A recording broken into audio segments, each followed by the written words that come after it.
some of those. First, I'd like to introduce my fellow speakers. Amy Belt, first of all, with Covidian Ventures. Started her career in an advisory capacity to a hospital system of 40 hospitals in terms of improving workflow, clinical priorities, and protocols. Then went into the more commercial side of Guidant and was very active in leading the introduction of their first drug-coated stent. Then was at Advanced Technology Ventures, and most recently has been at Covidian Ventures, which is a venture arm of Covidian, so she's a strategic investor as well as a venture capital investor. Next to her is another serial entrepreneur, Julian Nikolekchev. I apologize. And Julian is the penultimate serial technical entrepreneur and founder. He's been involved in several very successful companies. Conceptus, which was a transcervical sterilization company, which he took from concept to IPO. Product Health, which was a women's breast health company that was eventually acquired by Cytec. CardioMind, which was a guide wire business, the stent delivery area. Was a venture partner of Fraser Ventures, and is the current founder and CTO of a company called Pivot in the minimally invasive orthopedic space. So clearly, wide range of technical capabilities, and has been very successful. Last but not least is Tom Schreck. Tom has founded a number of companies. Initially, I believe, was with Direct, which was a spin-out from Alza, one of the Dr. Zaffaroni's foundational companies. Dr. Zaffaroni recently passed away. But Dr. Zaffaroni had the vision that there were plenty of good drugs out there, we just did lousy jobs of getting them where they needed to be, and he focused on technologies that delivered very often standard of care medication to where it needed to be more effectively, and Direct was one of the key examples of that. And Tom very successfully brought that forward as a commercial business and made it a very, very successful entity, took it public. Subsequently, he's been involved with other activities in pain management, in cardiovascular all the way to okay, I listed a loved one out there, and most recently, Accelerax, excuse me. Right. And Sciences, again, in the ENT space. So again, omnivorous across the both technology and market arenas. So you've got a very, very diverse group here with a lot of experience in a lot of different therapeutic areas. Now, the title of the talk's about funding. A big part of this is going to be about how you decide what's fundable. How do you decide what characteristics you put into a product or a service, and what drives those kinds of decisions. And so a lot of times, when you, am I controlling this? Yeah. A lot of times you'll hear, when you talk about funding, you get this kind of, it's the best of times, the worst of times. You know? And funding is always challenging. I'm not going to sugarcoat it. Even in the best of times, it's not an easy undertaking. But in this current environment, the medical environment, the ecosystem is going under a huge turnover. And it's not just Obamacare. There's a lot of things going on in the structural aspects of medicine and the economics of medicine that are going to dictate what products are going to be of interest and what products will be of less interest. So rather than Charles Dickens, I thought maybe Jerry Maguire might be a better place to start. And so let's follow the money, because the money in many ways will dictate what will be more easily financed because it meets the needs of the market, and the needs of the market are changing. So I'm going to invite the speakers to take their own unique perspective around that and see how that translates into how you apply that in terms of your choices and how you go forward. If we look at the historical environment, typically you got paid for doing more. Doctors got paid for visits, they got paid for tests they ordered, they got paid for procedures. And hospitals got paid for full beds, and they got paid for more procedures, and they got paid for more surgeries, and they got paid for more tests, whether it was a CT, an MRI, whatever it happened to be. And then there was this other category called self-pay, which was basically cosmetic or aesthetic surgery, which kind of fell out of that category. But you got paid for more, you didn't get paid for better. So keep that in mind as you think about it, as we go forward. If you look at today's environment, they're pushing more towards MDs not being independent contractors, but now they're going to be employees of the providers. The providers are primarily large healthcare systems. They're going to get paid for something they never got paid before, prevention. They're going to get paid for better outcomes, not for doing more stuff. They're going to get paid for people not getting readmitted to the hospital with chronic diseases, because you really don't cure heart failure. You really don't cure COPD right now. And so what do you need to do that keeps those patients out of the hospital longer? And then when you do something, how do you make sure you do it the most cost-effective way possible? And sometimes part of that is it doesn't have to be in the hospital. Sometimes it could be in a surgery center, that's cheaper. Or maybe it could even be in the doctor's office, that's even cheaper still. And still deliver high-quality care. And last but not least, this is something nobody ever used to talk about, is patient satisfaction. Somebody's actually going to care what the patient thinks. So, and then again, there's this whole other category which I put on the side because it doesn't involve the big payers. It's like under the self-pay. It's aesthetics and lifestyle. So things like Botox, things like liposuction, things like LASIK, where you're not going to get reimbursed. Still legitimate business opportunities, still serving legitimate needs, but fall under a different paradigm because they're outside of the insurance system. So I'm going to invite the speakers kind of really to focus on what I like to think is, it is the best of times, because in times of flux and change, there's always opportunity. So how do we focus the blend of the financing environment and think about things like prevention, like better outcomes, like reduced readmissions, and somehow blend that all together into a vision of what does the financing environment look like. So I don't know, can we kick off?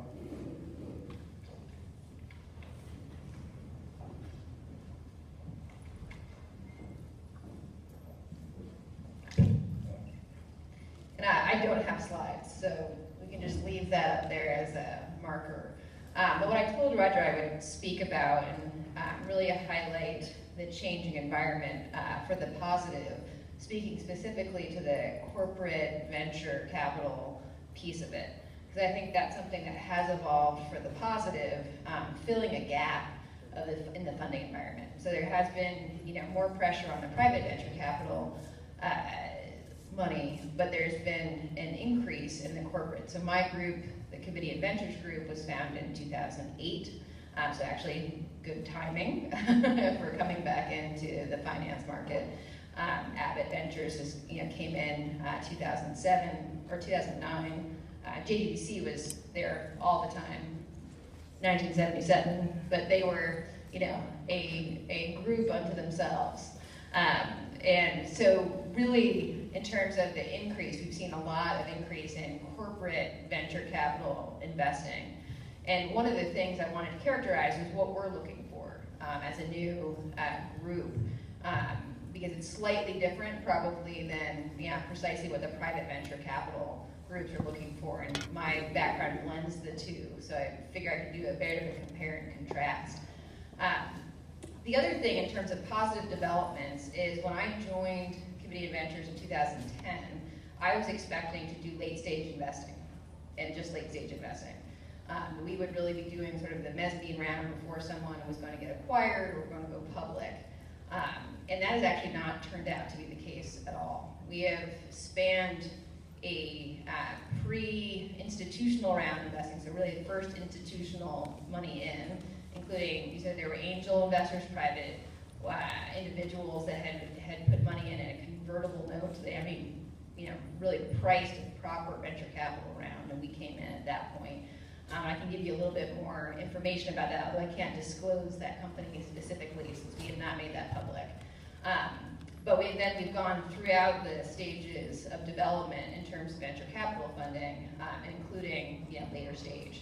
So I think that's one thing to keep in mind, as if you had in mind the corporate venture folks were really only the later stage investors who weren't relevant to an early stage idea or an early stage group. That's not necessarily the case. And so let me give that example of the company that we funded as first institutional and how we thought about it. Because how the company presents to our corporate strategy determines how much risk we're willing to take for it. And so later stage obviously has less risk, earlier stage a lot more risk. And the way we thought about this particular one was it was core to our business strategy. So it was part of a business we would fit into a business that we currently had. But it could be incredibly disruptive to that business. And the nuance to that, and I think that, you know, we get talked to a lot by companies that want to disrupt our core business, and that actually can be quite challenging to convince a big corporation that a small startup can disrupt their core business. And so it's a really awkward conversation for the venture capital group to have with business leaders. However, in a situation where we were not the leader in that particular area, we were number 3 or 4, a technology that has the potential to disrupt number 1, 2, and possibly 3 is really valuable to us and a potential growth opportunity as opposed to a sort of cannibalization and compete with us.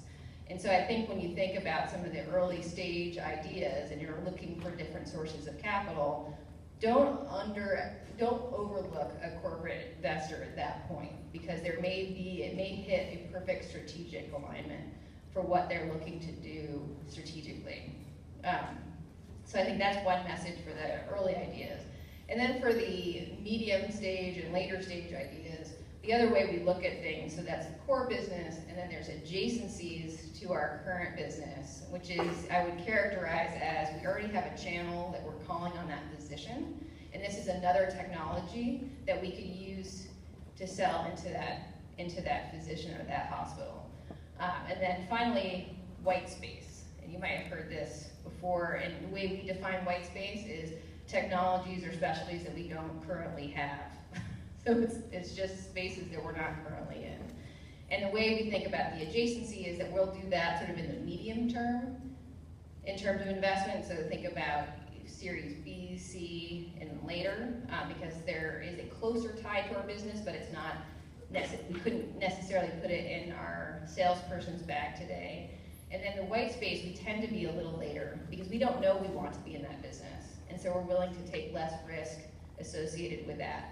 But what is common to each one, so whether it's core, adjacency, or the white space, is that there are growth opportunities for us. And they're significant growth opportunities for us, because that's really what we're looking for. And so if you have something that can disrupt and enable us to get into a white space we're not going currently in, that's really attractive. If it's adjacency, that allows us to grow with a sales force we already have. And then a core business, if we can, with a business that we are very familiar with, and this is an opportunity to upset the apple cart with a competitor that we are fighting against fiercely, then that again is an attractive proposition, and one where we are, as the venture arm, are sort of a strategic element of getting to know that company and to getting to know that company sooner, and then initiating potentially an M&A acquisition sooner than we would if it were coming in just from the outside.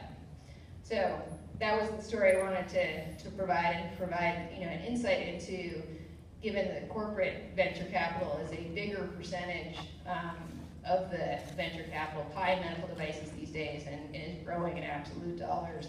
I just wanted to give some insight into what we're looking for.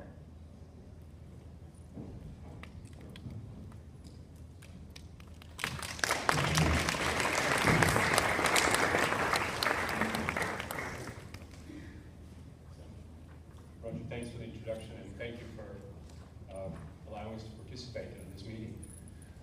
So what I wanted to do is take an opportunity and sort of reflect maybe a little bit on what makes a successful startup and what are the differences between maybe what was going on a few years ago and what's happening today.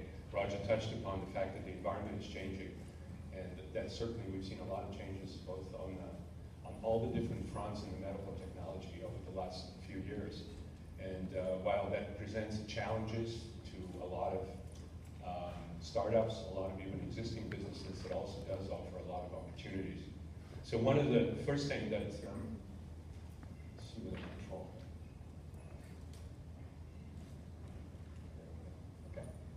So the first thing I wanted to touch upon is, the whole definition of success, and there's a number of ways of looking at it. One can take success being simply taking on a solution for a significant clinical problem. And that could be done in a startup, that could be done in a large company, it could be done in a number of environments. And as an engineer or as a technical person, that's something that I focus on quite a bit and think about the clinical problem that we're solving. On the other forms of success, especially from a startup standpoint, of course, is what do you want to accomplish here? It can be focused on building a company that will eventually become and continue to be a standalone company, or a company that will be acquired by a larger company. And each one of those things, well, they may not be that different, but over the life of an entrepreneur at least, I've worked in all of these different areas, if you will, and different definition of success. It is important to keep that in mind and to see how that changes over time. And as Amy talked about, for example, the corporate partners are playing a larger and larger role in today's environment, especially for startups. So just kind of, I want to walk you a little bit, very quickly, through some of the things that I've done and how I've seen that change. For example, I started Conceptus in the early 1900s, in the early 90s. And really, it was a spin-off from a company called Target Therapeutics. We raised probably something in the order of a little less than $30 million over the life of the company. We took it public in '96 with animal data, and by animal data I mean rabbit data, for showing that we can help with contraception. The company, by the way, started focused on infertility, and we realized very quickly the infertility market was dying for the kind of products we had in mind. So we switched to contraception, and we were able to take it public it took 10 years for us to get the product approved, put on the market, and last year the company was sold to Bayer for $1.1 billion, and it had about 150 million in sales at that time. But it's just it took almost 20 years for it to be what I would call an exit, although the IPO was an exit. And then in '97, I started a company called Product, which was focused on early diagnosis and therapy for breast cancer. That was a company that tackled a very, very well-defined large market, women obviously at high risk of breast cancer. We had a pretty radical technology in mind, which is to access the milk ducts for early diagnosis of basically signs of early cancer, and eventually we were hoping to be able to prevent or at least delay or reduce risk for cancer. The company, we raised around $30 million, and we sold the company within 4.5 years to Cytec before we even launched our first product on the market. And that was, again, an example of the right environment, or at least the right companies that were interested in the space, who were interested in providing services to high-risk women at high risk for breast cancer. And then, most recently, my company, Biomedical, was in the minimally invasive hip arthroscopy space. We developed a product and a system for hip arthroscopy, which was an emerging field about almost 8 years ago when we started the company.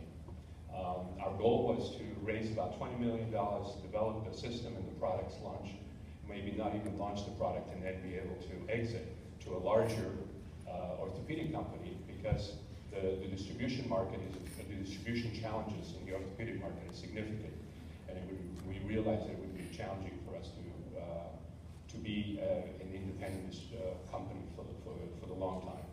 It took almost 7 years for us to develop the system and to launch the product and to develop a full distribution system before we actually sold the company to Stryker about a month ago.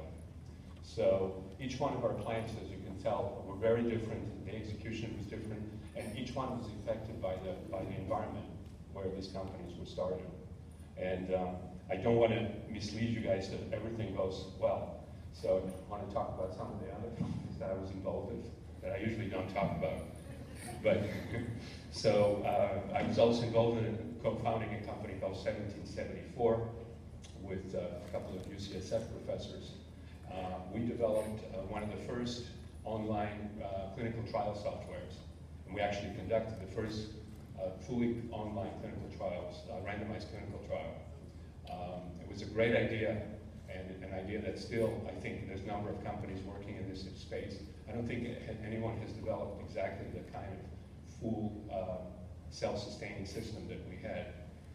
We were never able to raise enough money. We raised mostly self-funded the company from some of the co-founders. We had a couple of actually corporate sponsors that were interested. Eli Lilly was one of them because of the large clinical trials I conducted. But eventually, we closed the company, the technology was taken back to UCSF, and I know that the UCSF Clinical Trial Center is using it, and it has expanded it quite a bit, and they're running huge studies with 30,000 to 40,000 patients. But as a company at around 2000 was just the wrong time for this company. We were a little bit too early, probably not well-defined space that we were executing in. The other company I would mention is Avocor. This was a company started by Stanford professors in developing a non-invasive core body cooling device that was very intriguing, very interesting. Our goal was to make it into a clinical, addressing the clinical problem of either a stroke or a heart attack patients whose tissue starts deteriorating after the event, so we can cool it rapidly and slow down the deterioration. I would say that clinical issue, while it is a real issue and the clinical impact is significant, it's not necessarily a clinical problem that many doctors were interested in solving, at least the way we approached it. So that was sort of, I would define that as not a well-defined clinical problem, and probably the technology, we were never able to execute the technology the way we envisioned it, at least. So that product is now still available. The founders took it back and are currently using it, or trying to commercialize it in the sports and performance area, because they have also found that cooling the body rapidly between exercise bouts, for example, increases endurance and sports performance. And then finally, CardioMine is a company that started to develop access and delivery of stents to very small tortuous vessels used in the brain, for example, the distal peripheral vessels in the body as well as in the heart. We developed a great technology, fantastic. We had a stent that could be delivered through inside the 14,000 guide wire to pretty much any place in the body. But we were too late. We even had a drug-eluting stent in that area. But the large companies who would have been our sources of funding to do the clinical trials to get this approved in the United States, for example, in the world, had already moved ahead with their technologies, which were not as good as ours, but were good enough. And as a result, they weren't really interested in playing with us. So we ended up closing that company, or selling the technology basically for very little money. So this is sort of the experience of having some of these really impact of considering technology, considering clinical problems and the environment, and thinking about how do you convert those into a successful outcomes. And one kind of sort of my summary slide, if you will. What are the lessons that I've learned from this? One is that I think it's important to tackle the right problem. And in the medical area, it has to be a significant clinical need. By that I mean a large clinical need. There's a lot of clinical problems, obviously, that one can take on. But if you want to have a successful startup as well as successful product eventually, it needs to be a significant clinical need that represents a large market. The technology solution has to be appropriate to the problem. Of course, we know of a lot of things that have been tried in different places that have never penetrated the market because it's either over-engineered or under-engineered. It has to have a feasible and appropriate regulatory approval strategy as well as reimbursement. Roger talked a lot about that, and I think that's becoming more and more important, actually. I would probably put that higher up on the list. Being able to figure out how is one going to pay for the technology and for this new product is key. And most likely, in today's environment, you have to think about it, how it's going to reduce healthcare costs overall. I think the time has passed when we can develop technology and just the technology itself would be approved and would be adopted by surgeons or doctors. It's critical to build strong clinical ties when you're developing a product in the early stages especially. And this is becoming more and more difficult in today's environment because of regulations. The Sunshine Law, which most of you probably have heard, is making this a very big challenge. And the Sunshine Law is sort of one way to deal with this conflict of interest that surgeons or doctors can have when they work with the industry. And I think it's gone probably too far in terms of regulating this, and I'm sure there will be a lot of discussions in the years to come of how physicians and the medical and the clinical community works with industries in dealing with the conflict. I love to quote Tom Fogarty, who many of you probably know, about conflict of interest in the medical industry, because he always announces that he's a surgeon, an inventor, a venture capitalist, startup company person, engineer. So he says, I'm conflicted when he starts a presentation, but he says in the medical field, if you don't have conflict, you don't have interest. So I think that's basically the status that we need to deal with. And finally, you have to have a strong execution team. And the team has to really have perseverance and the ability to, what I call zigging and zagging, as you find the different challenges that you see during your development of the product. So a lot of things that need to be considered. I think these are fundamental, but what's important is to see which one of these are most important depending on the environment that we live in today. So, thanks.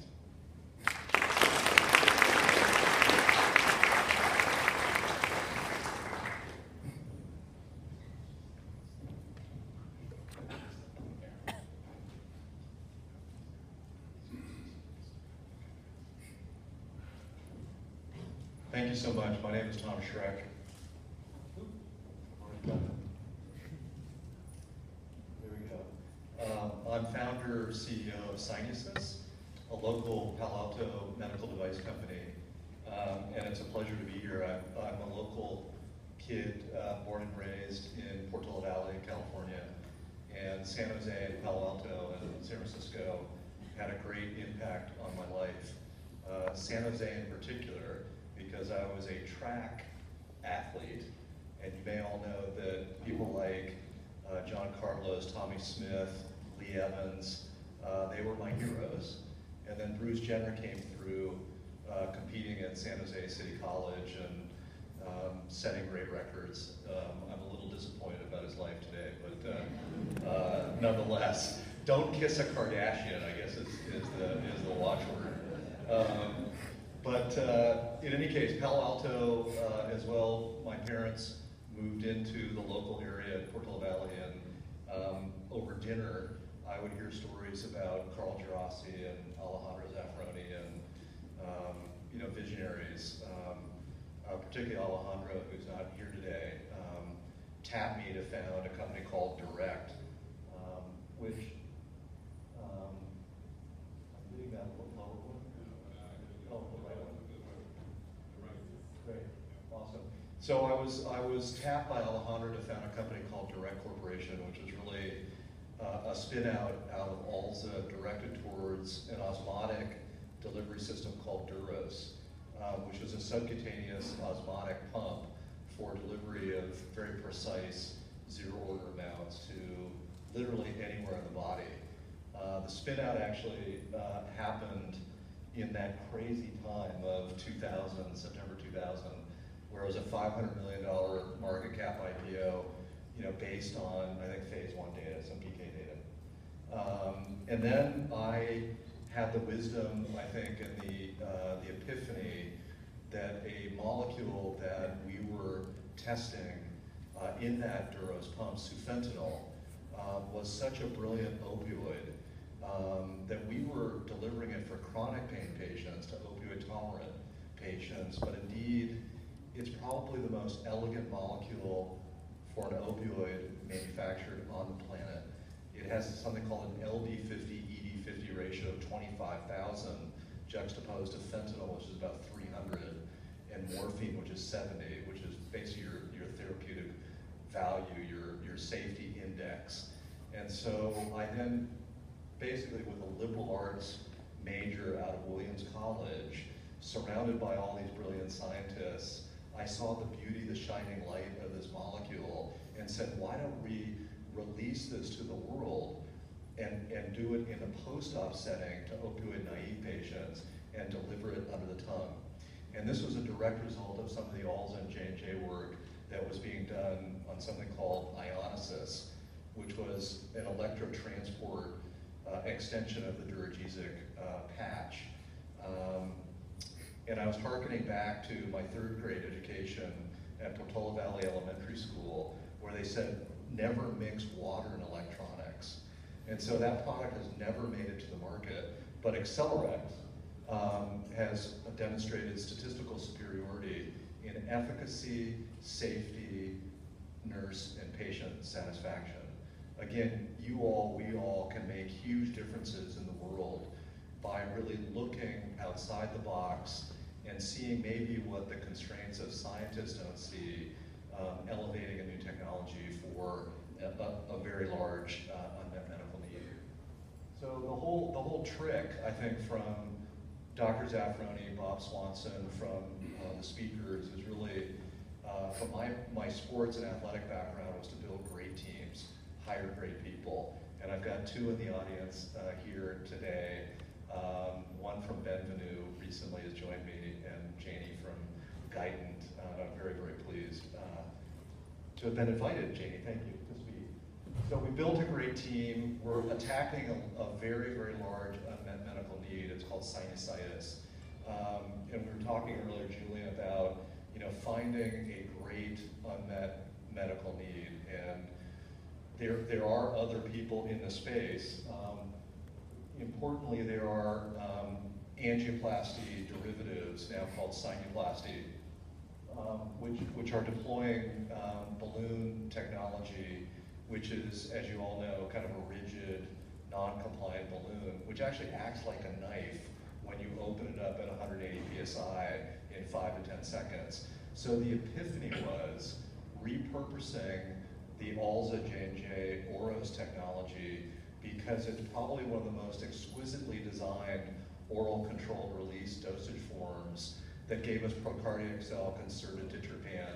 But if you reverse engineer it, you can create these amazing dilation techniques that now, if you place it in the sinus ostia, you now get a perfectly remodeled, sustained, long-term, one-year efficacy so far.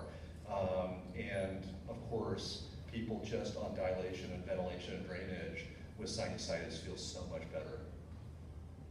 Then here's just an example that when you do things abruptly and acutely versus sustained release, what do you get? So the liberal arts major again, saying if it's acute abrupt, if it's temperature, if it's drug, if it's pressure, looking from, as Julian was saying, from a biology perspective, as all of you are